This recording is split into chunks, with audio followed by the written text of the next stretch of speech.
দেখুন কিভাবে চলছে তৃণমূল বিজেপির হাতাহাতি। হায়রে অবস্থা! গ্যাসের কানেকশনের সাথে আধার লিঙ্ক সংযুক্তিকরণকে কেন্দ্র করে নবদ্বীপে তৃণমূল বিজেপির হাতাহাতি। মাথা ফাটলো এক বৃদ্ধ মহিলার। সম্প্রতি গ্যাস কানেকশনের সাথেই আধার লিঙ্ক সংযুক্তিকরণকে ঘিরে রাজ্যের বিভিন্ন জায়গায় উঠে এসেছে একাধিক অভিযোগ। কখনো গ্যাস ডিস্ট্রিবিউটরের বিরুদ্ধে টাকা চাওয়া, আবার কখনো গ্রাহকদের পাইপ কিনতে বাধ্য করার মতো একাধিক অভিযোগের সাক্ষী থেকেছে বঙ্গবাসী। এমনকি নদিয়ার মন্ত্রীর স্ত্রীর বিরুদ্ধেও গ্রাহকদের কাছ থেকে টাকা চাওয়ার অভিযোগ উঠেছে। আর এবার এই কর্মসূচিকে ঘিরে কার্যত রণক্ষেত্রের চেহারা নিল নদিয়ার নবদ্বীপ শহরে। জানা যায়, গত কয়েকদিন ধরেই বিজেপির তরফে গ্যাসের কানেকশনের সাথে আধার লিঙ্ক সংযুক্তি করার পরিষেবা শহরের বিভিন্ন এলাকায় বিনামূল্যে করে আসছে। গতকাল এই কর্মসূচি চলাকালীন শহরের 2 নম্বর ওয়ার্ডের কাউন্সিলর অনুরাধা মণ্ডল বিজেপি নেতা আনন্দ দাসের সাথে বাগবিতণ্ডায় জড়ায় এবং গতকাল কর্মসূচি বন্ধ হয়ে যায়। সূত্র মারফত জানা যাচ্ছে যে বুধবার বিকেলে আনুমানিক 4:30 নাগাদ নবদ্বীপ শহরের বাঁধ রোড সংলগ্ন এলাকায় একইভাবে কর্মসূচি করার জন্য বিজেপির তরফে বসে। বিজেপির অভিযোগ, এই কর্মসূচি চলাকালীন তৃণমূল কংগ্রেসের তরফে নবদ্বীপ শহরের 2, 4, 5, 21 নম্বর ওয়ার্ডের কাউন্সিলর সহ অসংখ্য দলীয় কর্মীদের নিয়ে তাদের উপর চড়াও করা হয় অকথ্য ভাষায় গালাগালি। পরিস্থিতি একদম হাতাহাতিতে গড়ায়। আমরা গতকাল 2 নম্বর ওয়ার্ডে আমরা রান্নার গ্যাসের সঙ্গে আধার কার্ডের লিঙ্ক আমরা জানেন সারা ভারতবর্ষ জুড়ে চলছে। শুধুমাত্র নবদ্বীপে 4টে ডিস্ট্রিবিউটার এই কাজটা করছে না। আমরা যখন এই কাজটা করার জন্য উদ্যোগ নিয়েছি সম্পূর্ণ বিনা পয়সায় সাধারণ মানুষকে বলছি। আজকে আমরা যখন এই লিঙ্ক করাচ্ছিলাম তখন পুলিশ আসে, নবদ্বীপ থানা পুলিশ, এবং তাদের সামনে তৃণমূলের 4টে কাউন্সিলর তাদের গুন্ডা বান্ডা নিয়ে প্রচুর কয়েকশো গুন্ডা নিয়ে আমাদের উপর চড়া হয়। আমাদের মহিলা কার্যকর্তা তার উপরে চড়া হয়ে রক্তাক্ত করে তাকে মেরে করলো।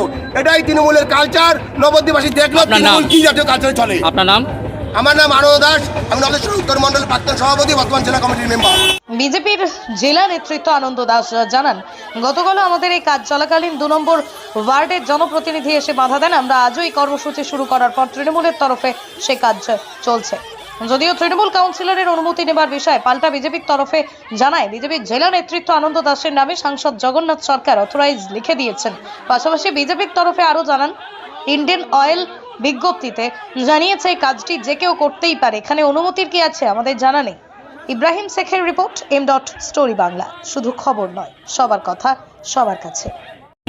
আজ 2 দিন ধরে এই এলাকায় এই বিজেপি নামক জঞ্জাল পার্টিটা এই গ্যাসের বই আর এই আধার কার্ড লিঙ্ক করে দেওয়ার একটা প্রহসন করছে। সেই প্রহসনের মাধ্যমে মানুষকে বিভ্রান্ত করছে। এদের কাছে কোনো বৈধ কাগজপত্র নেই যে এরা গ্যাসের লিঙ্কটা করতে পারে। যখনই কাগজ দেখতে চাইছে এরা কাগজ দেখাতে নারাজ। আর এদিকে একটা প্রহসন তৈরি করে মানুষকে বোঝাতে চাইছে যে এরা মানুষের পরিষেবা দিতে চাইছে, আমরা দিতে যেন বাধা দান করছে। আমরা বলেছি বৈধ কি সমস্যাটা আজকে আবার এটা আমরা বলেছি, আপনারা মাননীয় পৌরপতির সঙ্গে কথা বলুন, অথবা গ্যাসের যে ডিস্ট্রিবিউশন আছে সেই ডিস্ট্রিবিউটারদের সাথে কথা বলে আপনারা সেই ডিস্ট্রিবিউটার অফিস থেকে হোক বা তারা আমাদের একটা নোটিশ দেওয়ার মাধ্যমে হোক তারা জানাক যে এটা কীভাবে বায়োমেট্রিকটা হবে। এভাবে যে কেউ আধার কার্ড নিয়ে এভাবে বায়োমেট্রিক করতে পারে? আপনারা বলুন তো। আধার কার্ডের ডকুমেন্টস চলে যাচ্ছে, বায়োমেট্রিক না কি করছে?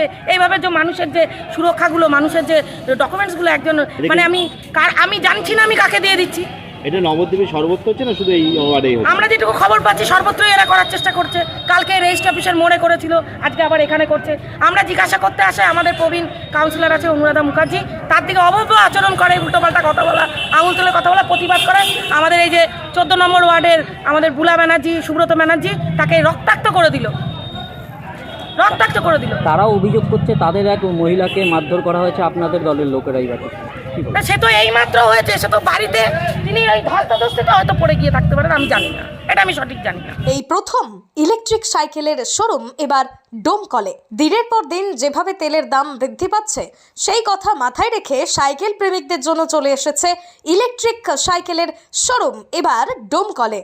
বিনা তেলে বিনা পরিশ্রমে চলবে 50 থেকে 100 কিলোমিটার পথ। আবারও জানিয়ে রাখি, একবার চার্জ দিলেই চলবে 50 থেকে 100 কিলোমিটার পথ। কি ভাবছেন? আজকেই চলে আসুন মোটোভোল্ট ইলেকট্রিক সাইকেলের শোরুমে। এই সাইকেল নারী পুরুষ ছেলে মেয়ে অর্থাৎ 8 থেকে 80 উভয়েই চালাতে পারবেন। আপনারা ইলেকট্রিক সাইকেল নগদ ও কিস্তিতে কিনতে পারবেন। সঙ্গে ডকুমেন্টস আনুন আর কিছু টাকা জমা দিয়ে নিয়ে যান মোটোভোল্ট ইলেকট্রিক সাইকেল। আমাদের ঠিকানা মনে রাখবেন, আহাদ এন্টারপ্রাইজ, ডোমকল বাস স্ট্যান্ড। আরও বিস্তারিত জানতে যোগাযোগ করুন স্ক্রিনে দেওয়া এই নম্বরে 91536363 2427 অথবা 7407716233।